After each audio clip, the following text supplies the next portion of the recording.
Good afternoon. I'm Adam Thiel. I'm the Fire Commissioner and Director of Emergency Management for the City of Philadelphia. I'm joined here by a number of different folks who will be coming up to provide an update on the tragic explosion and fire on South 8th Street on Thursday, December 19th.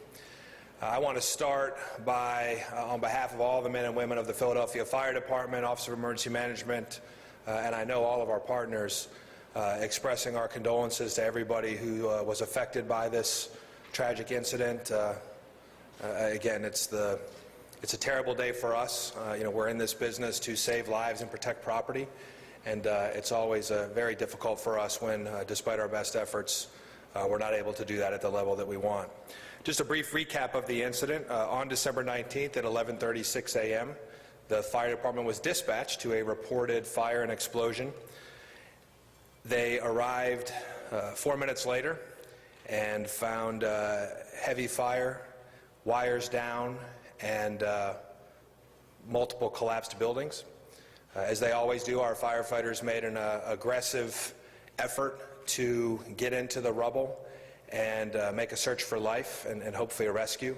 Given the fire conditions and the multiple ongoing collapses, we were unable to do that, and we had to withdraw and do what we call a defensive attack, or an external attack with multiple heavy caliber master stream devices. So we put a lot of water on this fire. During that time, we had additional secondary collapses, and of course we were joined on scene by a host of partners. It would be tough for me to mention them all. I certainly want to mention PPD. Our police department was right there with us, even dragging hose lines down the street. Obviously this was a very challenging incident from the start. The Office of Emergency Management arrived, of course, L&I, on and on and on, SEPTA to help provide shelter, the Red Cross, Salvation Army, our second alarmers, PWD and the gas company that you'll hear from shortly. So again, these are always a team effort, these operations. At 12:16, I actually arrived at 12:10 p.m. that day. We called a second alarm at 12:16 p.m. and ultimately this incident became a 3-alarm fire, which brings around 100 firefighters, medics, and support personnel, and 40 apparatus to the scene. We placed the incident under control at 2:43 p.m. on Thursday the 19th. Keep in mind that when we place a fire under control, it doesn't mean the incident is over. It actually just means that we feel like we have a good sense of what's happening with the incident, and it's not growing or expanding anymore. That's the point where we can sort of start contracting the incident. It certainly is also the point where our recovery efforts start. At that point, we already had our Office of Emergency Management command post on the scene and all those partners that I mentioned. We opened South Philly High as a reception and assistance center, provided a couple media briefings. On Friday the 20th, we actually, L&I started working with a contractor to begin debris removal efforts. Those efforts are critical for us in making the scene safe for our fire marshals to do their investigation. There are a couple of other entities that are doing investigations as well, and I'll talk about that at the end. We had a couple more media briefings that day. We continued to provide services through our city mass care group to folks who had been displaced from their homes. I can tell you from being there on the scene, even during the response phase of the incident, we had the water department and gas company workers, PGW workers, who were working with us to do everything we could to make that site, to bring that incident under control. So we had to dig up the streets, we had to put some plates in the streets to make it safe for the heavy equipment to begin the debris removal efforts, and we needed to do that debris removal to recover the victims, again, of this tragic incident. We recovered the first victim at 4:32 p.m. on Friday, December 20th. We continued to continue those efforts of debris removal, and we had residents begin reoccupying their homes, the ones who'd been displaced, around 5 p.m. on Friday the 20th. On Saturday, December 21st at 3:43 p.m., we recovered the second victim. Again, it took that operation, that heavy equipment, removing that debris to be able to do that. Again, a very challenging scene.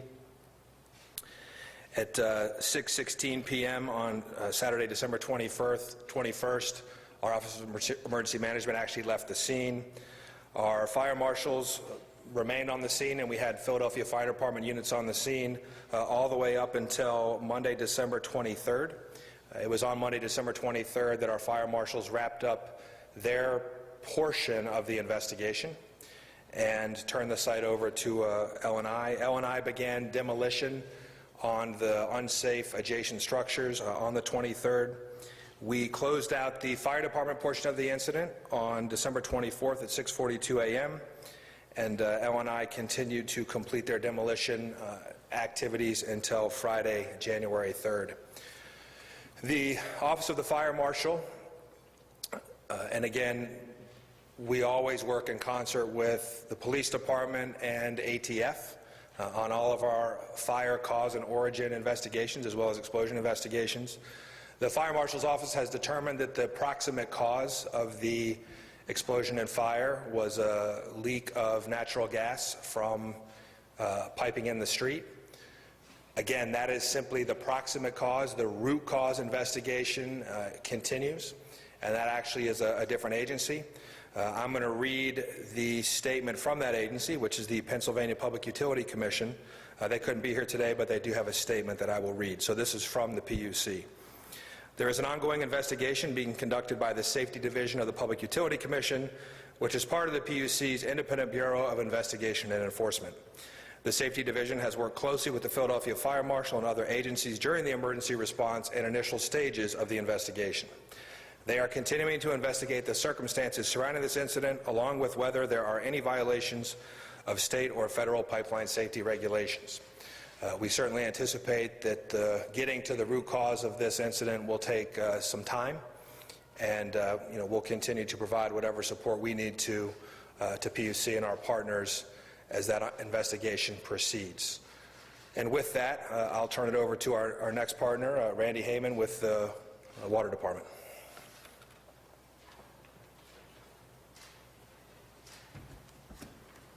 Good morning. I'm Randy Heyman, the Water Commissioner. First, I'd like to express, on behalf of the Philadelphia Water Department, our sympathy and condolences for the two individuals who lost their lives in this tragic event. I wish to also provide you with a status update of the work and efforts that we've put forth to date in this matter. The Philadelphia Water Department has been working in coordination with Streets, PGW, L&I, and the Office of Emergency Management to inspect and repair the water and sewer infrastructure on the 1400 block of South 8th Street following the December 19th explosion. Now, if we look at the time between the explosion and January 8th, Philadelphia Water has completed the following.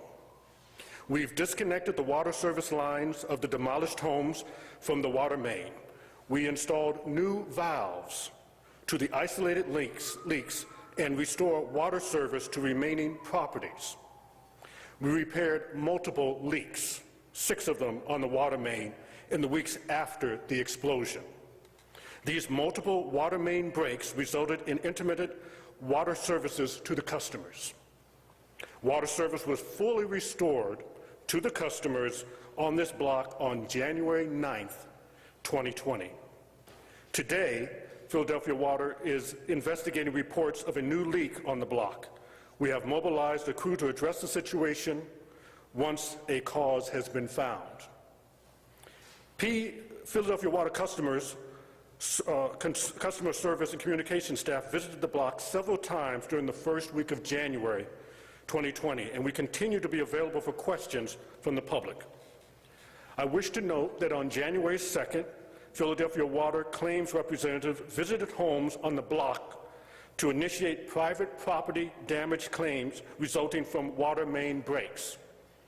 On January 3rd, Philadelphia Water representatives hand-delivered an update letter to residents. The letter was translated into Spanish and Mandarin Chinese. On January 4th, a Philadelphia Water representative met with the residents to provide updates and to answer questions. I now wish to share with you information regarding Philadelphia Water's work prior to the explosion. On October 2nd, 2019, Philadelphia Water responded to calls about a leak on this block. Investigations identified a leak on a hydrant lateral. On October 4th, 2019, we repaired the leak and per protocol inspected the sewer. Our sewer investigation found multiple private defective sewer laterals, and we served notices of defects to those properties. Our records indicate that the defective private laterals were repaired by November 18th, 2019. At the time of the explosion, there were no open Philadelphia Water work orders or service requests for the 1400 block of South 8th Street. Now, if we look at upcoming work, the Streets Department has been working on removing broken pavement and backfilling the street. Philadelphia Water has assigned a plumber to seal 6 abandoned sewer laterals and repair 1 active sewer lateral. This work is scheduled to start on January 21st, weather permitting, and will take approximately 1 week. When we look at water main, the condition of the water main in that block, this water main was actually constructed in 1859. It's important to note that since the water main on that block has experienced multiple breaks since the explosion, Philadelphia Water has begun the process of replacing it. We will coordinate our efforts with any planned infrastructure work that is going to be done by other utilities. In other words, we will work with the other utilities to make sure that we're able to do it as seamlessly and as quickly as we can. And we will do this work in an expedited manner, so once again, we can finish the project in a very prompt and professional manner. Those are my comments today, and at this point, I'd like to hand it over to Philadelphia Gas, Doug Moser.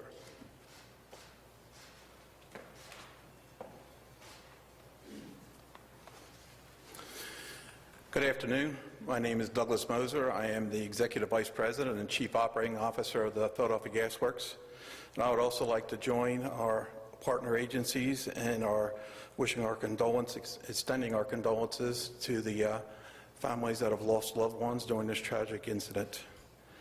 I'll recap some of the things that the Commissioner may have said already. On December 19th, we got a report of an explosion and fire. We responded at about 11:45 with our first responders. By 11:49, we were able to get additional individuals to the site. Within 90 minutes, we were able to secure the natural gas that was feeding the fire. Upon excavation, we were able to determine that it was a 6-inch cast iron gas main that had cracked. Once the fire was deemed to be under control, we were able to begin the work to restore service. We were able to run a temporary 4-inch lateral, 4-inch main to be able to get the customers back on. By December 21st, Saturday, we were able to restore all the customers.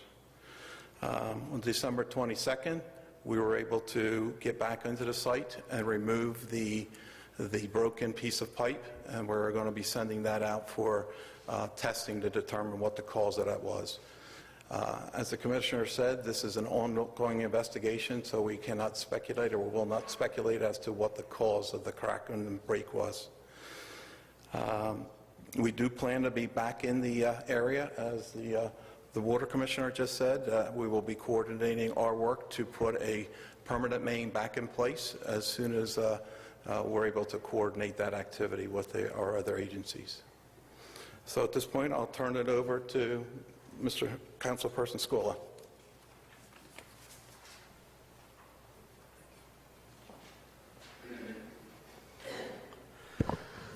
Good afternoon, everyone, and thank you all for being here. As we heard from some of our departments, and there was a lot of departments involved, and first of all, I'd like to thank Office of Emergency Management for their dedication and ability to answer our questions on demand as we had. It was a very challenging time for all of us, especially the community, South 7th Street, Passyunk Square Civic Association, all the neighbors involved. And it wasn't only, unfortunately, the people who have passed, but the houses that were demolished and all the other neighbors that were affected by this and businesses. It's been a challenge all along. What we heard today is somewhat encouraging, but it's still a lot more information that needs to be disseminated. We need to make sure that the community is kept abreast, and we are kept abreast of what happened, what is happening, and it sounds like there's still going to be a lot of work. The timeline that work will be performed, and how we would keep that dialogue open with the surrounding community, so they know that we are giving full attention to this challenge. I also want to thank the surrounding community groups, and everybody who helped during this time. It was a tragic incident, but the community really stuck together and came together and offered all kind of not only monetary resources, but other resources for needy families that were affected by this. And it just goes to show you how close these communities are, and proud to represent them. As I worked with our state legislators, too, who are actively involved, State Rep. Liz Fielder and Senator Farnese, our collaboration is important to understand, to get that information out to the community. They were also great in helping to disseminate information of what was needed for the residents who were affected by this. We will continue to stay on the departments to work with the communities. I would like to see, hopefully in the future, working with the Managing Director's office, to have periodic updates that we could disseminate to the community and adjoining streets so that everybody knows what's going on. This is important, not only for closure for what has happened, but for the ongoing process of what seems to be some new infrastructure being installed. Again, this was a challenge for all of us. Unfortunately, we would not like to see this happen, but during this time where we see a lot of old infrastructure throughout the city of Philadelphia, knowing that we have to address these issues and how we do them safely is important. And the fear is from other neighborhoods and saying that we have old infrastructure too. Is this possible to happen in our areas? We got to make sure we address that concern and that issue also. Right now, thank you for your time and efforts. I'd like to introduce State Rep. Fielder, who would then introduce Senator Farnese. Thank you.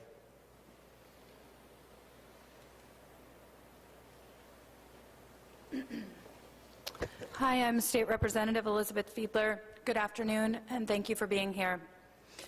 I want to start by extending my condolences to the families who have lost loved ones and who are still struggling during this very difficult time. If we could all take just a moment to think about those we've lost, about those whose lives have been dramatically impacted and changed forever, and all the neighbors, friends, and family who can't be with us today.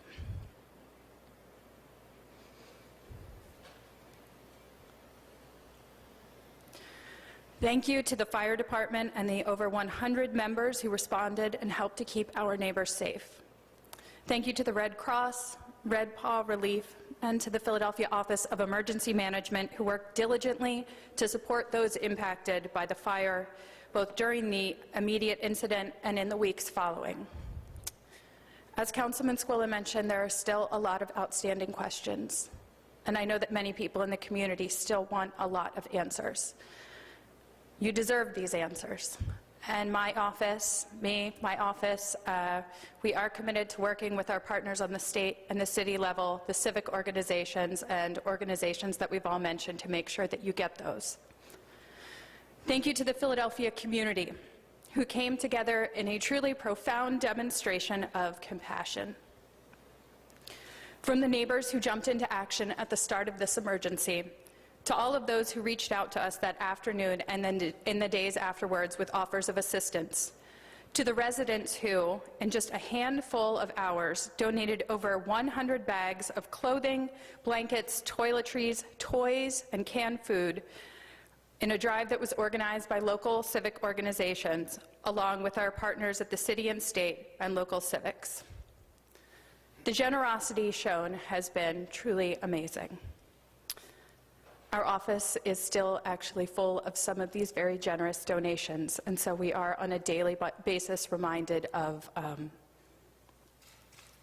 the outpouring of support for these families and for our neighbors.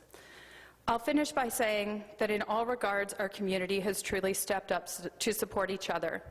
I have every faith that we will continue to do so as we seek to heal, to recover, and to get the answers that everyone deserves. As we move forward, open communication between my office, the city, and our state partners and the agencies involved is a top priority. I aim to help in whatever way I can, and my office will be open to help in any way that we can be of assistance. Thank you.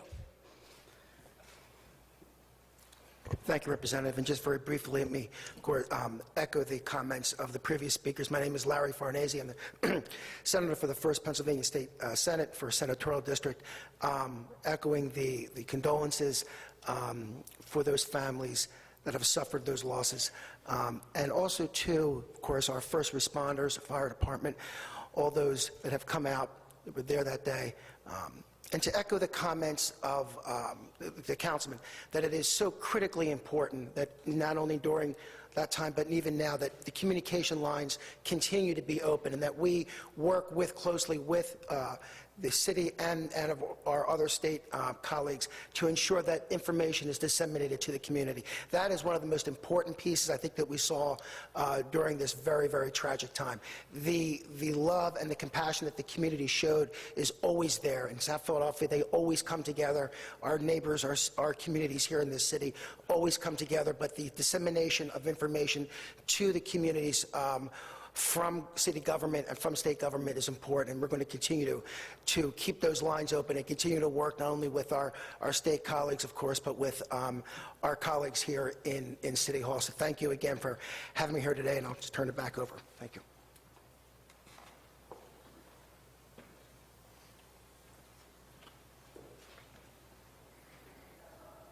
Okay, at this point, I think we have open Q&A. Do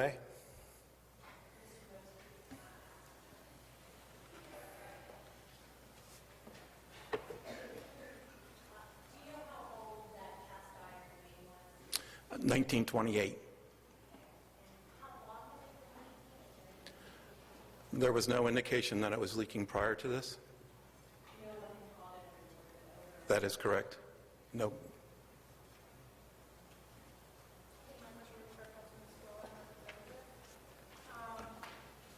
In terms of communication provided to residents, what communication was provided? Was there a point person? Was there different information to them? What was the information provided?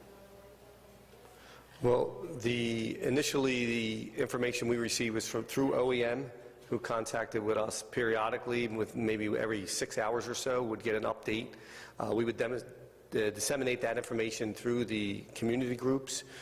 There was ongoing communication with the people on the street from the different utilities. Was the information sent out multilingual? I do not think that had happened initially that I know of. I mean, somebody can answer that question if need be. Okay. We had 4 media briefings over the course of the...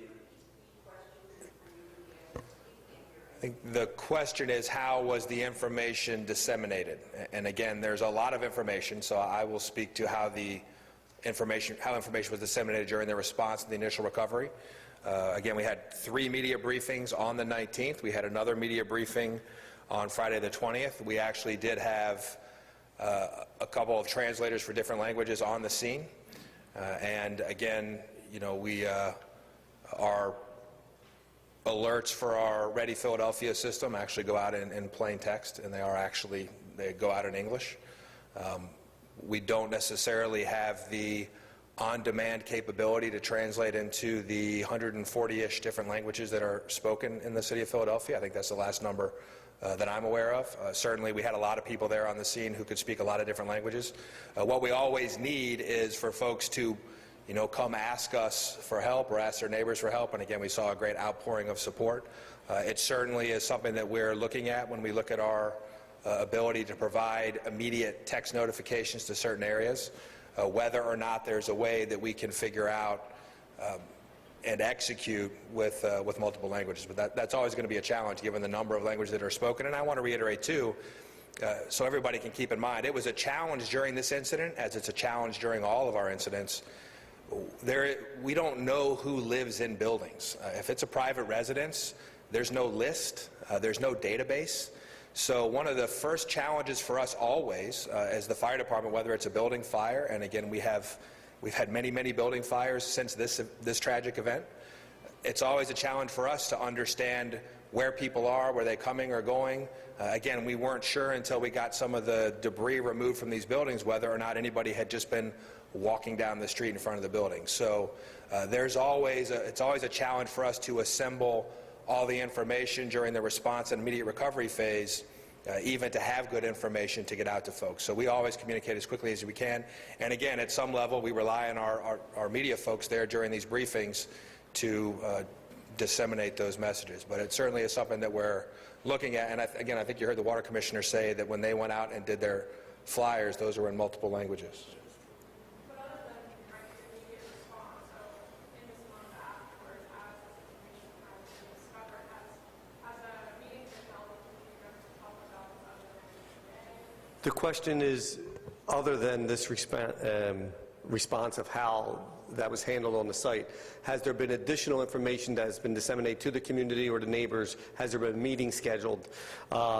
We had a request for a meeting to be scheduled, and we found out about the briefing coming up today, so we asked anybody that had requested that to come to the briefing if possible, and then we will then be able to then disseminate. We'd like to work through our registered community organizations, which is our Passyunk Square Civic Association, to be able to give that information out, because they're our eyes and ears on the ground.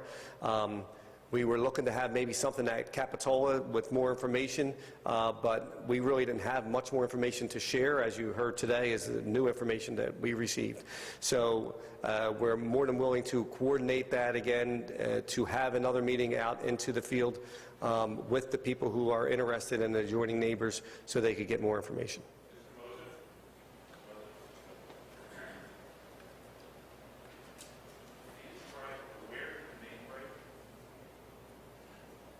It was, the question is, where did the main break?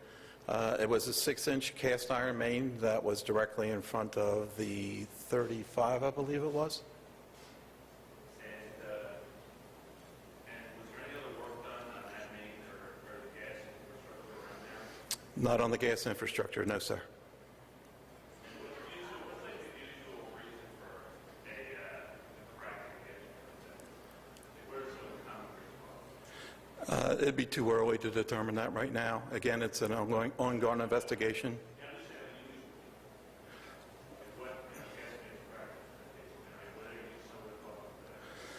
We've had a lot of different reasons for a main cracking. Sometimes, in this case, it's a cast iron main. A tree root will grow underneath it and put pressure on it.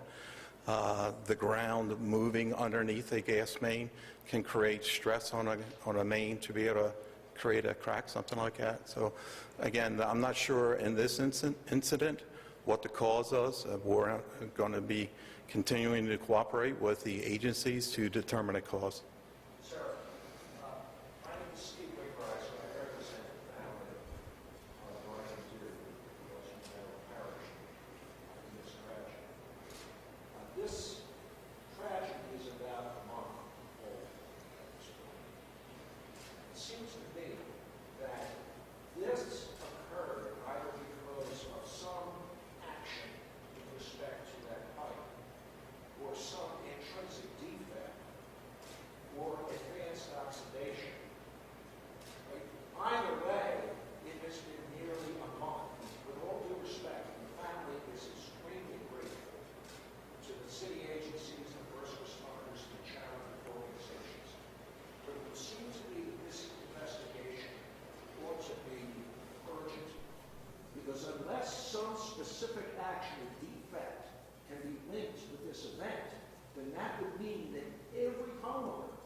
in the city of Philadelphia is at risk of an explosion. Because our gas mains are old, as you said, from the 1920s. So we should all be concerned about that. But I am also concerned because it has been nearly a month, and I'm not hearing that there's been any kind of metallurgical analysis. I mean, these kinds of things can be completed quickly. It doesn't take but a week to look at metal under a CAT scanner. If we're interested in determining the root cause, that should be done immediately. And I think, respectfully to all the agency heads here, we have an obligation to assure Philadelphians that this can't and won't happen again. I'm a homeowner. I want to know whether or not my home and my family is at risk because a gas main in front of my house will fail. Thank you.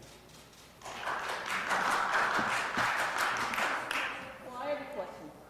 If I have an answer, I'd like to have an answer to my question. Are we all at risk? Brian Abernathy, I'm the city's managing director. I thankfully appreciate your perspective. We're not going to get into a litigation here at this press conference. There's no litigation, sir. Understood, but certainly we're not going to get into as a representative, a legal representative. I'm certainly not going to have that conversation without my legal counsel here. So I would love to continue to take questions from the press. Sir, there was a root cause determination, I'm sorry, a possible cause determination, but not a root cause. Perhaps we could get some explanation as to what that means. That investigation is handled by the state, as was earlier described, and that investigation is ongoing. Can we understand why the city is not involved in that investigation? Because of jurisdictional reasons, the Pennsylvania Utility Commission has investigates that. Who owns the gas main? The gas mains are owned by PGW, but again, I would love to take questions from the press, and certainly if there's an opportunity. And I will say for any community members, you have our commitment that we will come out, have a conversation with any of you, but I do want to make sure that we answer questions from the press. Sir, I will. I have gas in my basement. I was 100 feet away from the explosion, and I have not heard from any of you guys. On January 2nd, I reported after staying in a hotel for over a week. 2 people were killed. And then I reported, and then we had somebody come out a half hour later and fix it finally. But nothing. So you guys can say anything in the media, but you're not doing anything about it. And we're scared. I don't know. There's people, I had to hug a neighbor that was crying. She doesn't know if it's safe to be in her home. And you guys are just coming up here and doing a horse and pony show in front of the media. That's bullshit. It's honestly bullshit. Let's be serious about it. There's people's lives, and this community is really rotten about it. And you guys are just saying, oh, listen now. I have got one flyer. I was less than 100 feet away. So, we certainly appreciate that, and just so everybody understands, and there's a little bit of a public service message here that I want to give. The Philadelphia Fire Department every day responds to multiple calls for odors of different kinds. Sometimes those are determined to be natural gas leaks. Sometimes they're determined to be other products. So I would encourage anybody, if you smell natural gas, really, if you smell anything that doesn't seem like it should be there, call 911. Don't assume anybody else did it. Call 911. Don't post it on Twitter. Don't post it on Facebook. Call 911 if you are ever concerned about a gas leak or a carbon, and again, carbon monoxide, remember, you can't smell. It's an odorless, colorless gas. So go out and get your CO detectors, CO alarms. Make sure you have smoke alarms. You can call 311 for that. But if you smell an odor, you can also buy natural gas detectors. If you smell an odor, you smell anything, call 911. And I promise you that a Philadelphia Fire Department engine, ladder, or our hazardous materials unit, if warranted, will be there in 5 minutes or less anywhere in the city. So we appreciate the concern. And again, we do this all day, every day, 24/7, 365. So please do call us. And again, as you heard, and I can read the statement again, the Public Utility Commission is the state regulator and the state entity that is responsible for the investigation into the root cause. Our fire marshal's investigation proceeded as quickly as it could, and obviously we confirmed what folks initially thought, which is not always the case. Again, this could have been the cause, a lot of different causes potentially. Right now, it really is in the hands of the state, and again, you've heard from our state legislators that they are going to do everything they can to make sure that state investigation proceeds with alacrity. The water department, it said there was no active projects that were happening there. Can we say definitively that the streets department didn't have anything going on, that there was no active projects that were being done in that area at the time? There were projects, can someone address that, please? Because the water department says it didn't have any active orders, correct? What about streets department or anything else, any other work that might have played a role? Yes, what I said at the time of the explosion, there were no open Philadelphia Water work orders or service requests for that block. So there was no work being done at that time. And what about the streets department or any other public works, public utilities commission? Sure. Checking all the basements, or we didn't put it in the foundation leak. That's what, I did not send you off for yet, not in the work, I checked your basement. Carlton Williams, Streets Commissioner. To follow up on Commissioner Hayman's report, we work with the Water Department to perform a street restoration when the work is completed from the Water Department. So our work in the area on December 13th and 12th was to backfill the street in terms of the ditch that was repaired and to perform a permanent restoration so that cars can move and pedestrians can move safely. That was the extent of the work from the Streets Department. So it was in response to the Water Department and not a Streets Department project alone. Do we know if there was any connection with that work and the gas main? So again, having some experience in these matters, it is going to take time, and I think all of the questions that you are rightfully asking about how things fit together are going to be part of the investigation that is being performed by the Pennsylvania Public Utility Commission. Let me reiterate, if anybody has concerns or they're smelling gas, call 911. Deputy Commissioner Murphy, for you, sir, actually our Deputy Commissioner of Operations is standing right behind you. He'll get your name and address, and we will send a fire company out today, and we'll start knocking on doors today and the 1400 block of South 8th Street. Again, and if at any point you have a concern, if it's 3 o'clock in the morning, you give us a call, because that's what we do. And again, we'll go out and handle that block right now. So, but again, I want everybody to understand, we're doing this 24/7, 365 all around the city. If you smell something, call 911. Okay, I'm a resident of the 1400 block of South 8th Street. Since the explosion, we've had 6 water leaks, water main leaks. I thought it was 4, but I hear it's 6. As they're digging up the street, I notice pockets of undermined areas that are so huge and like sinkholes throughout the whole street. There's no traffic going through the street right now. It's blocked off. So what's causing these water main leaks? There's something going on under there. We had a representative, Mr. DiGiulio came out from the water department. It was very nice. He spoke with a couple of the neighbors here, and he explained what the water department was going to do and how they send cameras down to look at the infrastructure and to look at the pipes. The gas pipes are from 1859. Okay, have they ever been replaced since 1859? Anybody, gas department? Hello? As I indicated, that main was in 1928 that was installed. We do have an ongoing program to evaluate gas mains in the city and replace them when necessary. We spend about $87 million a year replacing the infrastructure, so we have an ongoing program to improve the infrastructure of the city of Philadelphia's gas system. But there's something going on 8th Street that keeps, we've had a water main break every 3-4 days. There's something going on. There's no traffic. The weather isn't, it's what, 40, it was 60, 70 degrees the other day. So it's not the environment that's causing these breaks. There's something that, I heard it was a domino effect, maybe from the explosion. Did you take a Richter scale reading of what that explosion did to the infrastructure of that street? I mean, it's, we live there.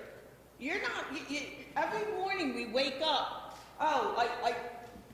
Is that gas I smell? Oh, my water's not on again.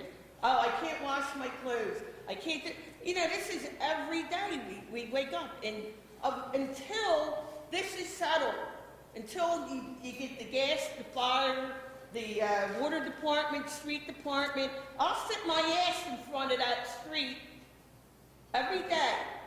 And I dare a car or anything to go by. You better not open that street up until this is settled. I pay taxes here. I'm a homeowner. You come knocking at my door, Mark, when it's time for voting, don't you? Hey, vote for me. It's time. I'll do this, I'll do that. I don't see anybody coming knocking on my door now. Hey, is everything okay? I know you had an explosion. Where's the members of the family do you have the lawyer here? There's no family members here. You know why? Because this is what they're gonna get from you. Unfortunately, people had to die. And it's just not 8th Street, it's every street. But I'm worried about my street right now. I want to address, you asked about the water main. What I wanted to share with you is this. We don't know exactly why there are a number of leaks. We know there was only one leak about 2 or 3 years ago. And since the explosion, there have been, as of this morning, 7 leaks.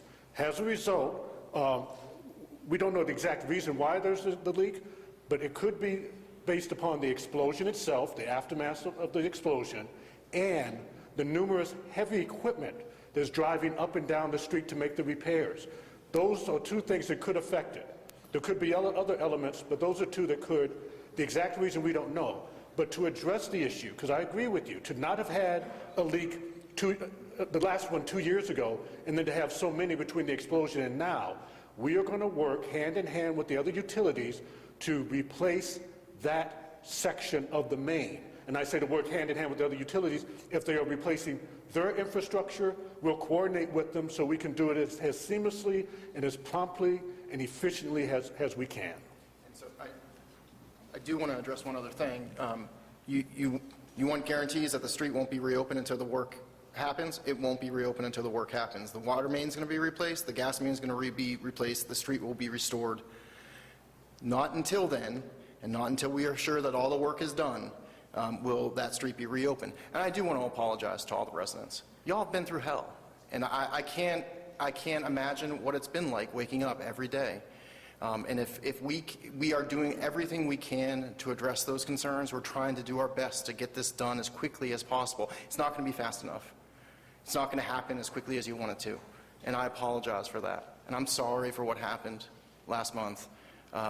We're going to do everything we can to ease the challenges you're facing. We will communicate better, because I agree with you all. We can and should be communicating better. And you have my commitment that we will do that. All I can do, stand up here, is to say we're committed to making this as right as we can. I can't go back and change everything that's happened, nor am I going to sit here and promise you that you're not going to have another water main leak tomorrow, because you might. But our crews are going to respond as quickly as possible to correct it and try to get your life back to normal. And that's not going to be easy. I'm sorry? Yes, actually I would. Sure. I mean, it sounds like all these things have PTSD after this happened on their street. Is the city responsible for providing any kind of emotional support? And is there any kind of like victims fund that's been set up for people that haven't been able to pay for damages to say maybe their car windows or their home windows? The question was, is the city providing any type of emotional or behavioral support for family members? That's something that we absolutely can do, and we'll certainly work with the elected officials to help, and with the civic association to help make sure that that comes to bear. As for the fund for damage, I believe there are private claims that have been made to risk management. I will follow up and get back and have the press office get back to you on that. Based on your experience or PGW's history, do you know how long the gas main had to be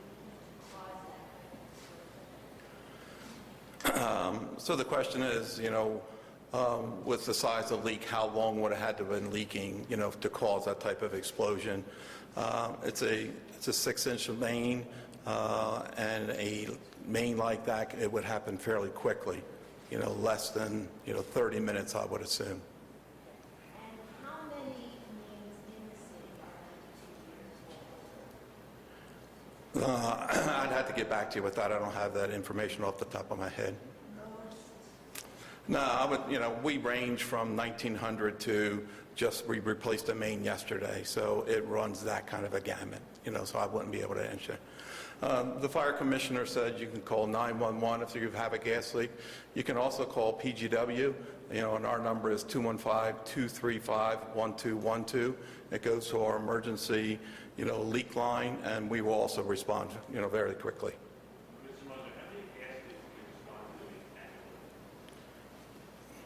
Again, I don't have that off the top of my head, but I can get back to you on that. And how much gas goes through the 6-inch main? Yeah, it's cubic feet, and again, I would not know that number off the top of my head.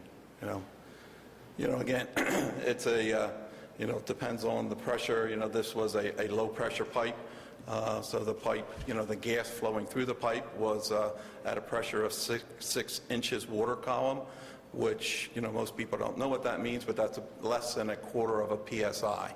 That's the pressure that's in this main. Sir?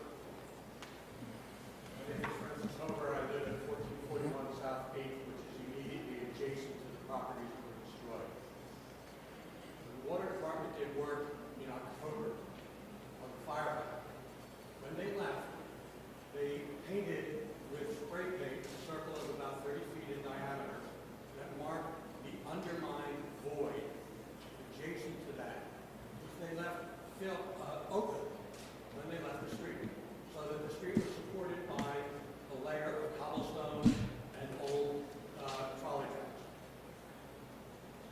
On December 12th and 13th, according to the streets commissioner, the streets department came to repair a hole in the street. They opened the hole in the street and dropped dirt into that hole. They ignored the circle of white paint that had been sprayed by the water department on the street, and I spoke to the streets department crew and I said, why are you not filling in the hollow, the enormous hollow void that extended from the sidewalk in front of 1437 and 1435 South 8th Street across the street to the fire hydrant? Why are you not filling that in? They did not answer me. Can you answer us today why the streets department is not filling in voids when there are pipes, including gas pipes, underneath the street that are undermined previously by water leaks? So when we receive information in reference to plumbers who perform work, we get a backfill notification card to repair the properties in question. I don't know for sure what that conversation between you and the employees were. We don't have that information here today. I can tell you that the information we had for the properties in question were between 1428 and 1433, and we had 6 backfill notifications in which we poured concrete foundation and filled in with asphalt to make the street safe at that time. That is the information that we have. I do not have any information in reference to a conversation regarding 1435 or 1437, but I'm sure that will be looked into, sir. I have a question, yeah. When exactly was it determined that the natural gas is phosphorus? Do you have an exact date? The Philadelphia Fire Marshal's Office concluded its investigation on Monday, December 23rd. And that was the investigation about the proximate cause of the explosion and fire. The Pennsylvania Public Utility Commission is continuing their investigation. That's the statement I read earlier that gets to the root cause. And like everybody else here, we're awaiting that information. I have one more question. Do we know how many mains gas mains in the city date back to 1928. Again, I don't have that information off the top of my head, but we can get that information for you. We do have that available. The questions have been answered. When will they get another chance to ask these questions and try to get an answer? Yep, so we've committed to a community meeting that we'll certainly work with the Civic Association and the elected officials to organize. It'll either be myself or one of my deputies who are there directly, and if there are any immediate questions, we're certainly happy to answer them now. There's still time for more questions. We'll make sure that we hold back to have our... Would you like to ask one now? Ma'am, and I just committed that, that's fine. I would like to end the press conference. I'd like to, Yes, sir. we're both in the same place. Yes, sir. Well, I was committed to answer them the question, but yes. My house is 2 doors, 1 door away from the last house that was going on. I haven't gotten my house since. Wanted you to know that the residents are incredibly grateful, appreciative of the way the emergency response was handled. The work was done quickly, efficiently, brilliantly. We're beyond grateful for that. But I can tell you that I object strenuously to the self-congratulatory positive nature of this press conference. The work that you guys claim is going on has been totally ineffectual. The idea that there are 4 to 6, we don't know how many water breaks since the action has taken place, the same thing is being done. Nothing is being done correctly. Obviously, it's not correctly. The concept, well, I love this concept. We're going to continue to keep you guys informed. When is it going to start? You are not continuing to do anything with us. We are looking for information. We're trying to decide if our lives are going to be safe, if our homes are going to be safe, and we are getting really no information at all. Understood. And as I said, we are committed to making sure that we do better to communication. I will assign Dawn Carlton, who to be the point of contact for all of you, who is one of our deputies working out of transportation. He will coordinate all of the offices and make sure that he communicates with each of you all directly. I understand that we have not done a good enough job communicating. That has been loud and clear. We are going to do better, and I expect to be held accountable if we don't. I'm home every day. So I'm just saying. Yes, ma'am. For some reason, it made me block happen. Only because I like to speak and talk. So if you want, I'll be home every day. Anybody can contact me. You come over, I make a cup of coffee, tea, anything. I get some biscuits together. That's what we do here. And I'll, forward the information to all my neighbors because they can hear me from my house speaking loudly. So I'm just letting you know. So as we close out the press conference part, and again, we have folks here to take questions, I want to finally reiterate, if you ever have a concern about your safety in your home in the city of Philadelphia, call 911. We don't triage those calls. If you call, no matter when, we will be there to do everything we can within our power to make the situation better. Please remember that fire is everyone's fight, so if you need a smoke alarm, call 311. Thank you all.